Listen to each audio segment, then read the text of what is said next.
In this video, I'll be showing you how you can stop Crunchyroll from sending you notifications through your emails. Let me show you guys how to do that. In my previous video, I showed you guys how to stop it from appearing on your phone notifications. Let me show you guys how to remove from email. Tap on your account here. You see there. So when you tap on your account here, you scroll to notifications. So you can see notification settings here. Tap on this here. Good. And now you can see email notifications. Just tap on the email preferences. They will load us to another page.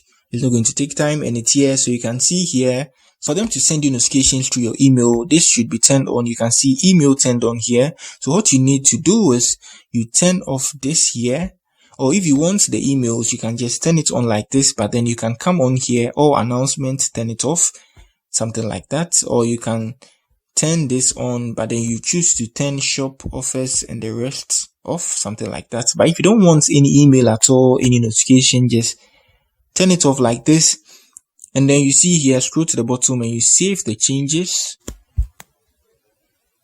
Good, and it's been saved. So now I'm not going to receive any sort of email notifications from Crunchyroll.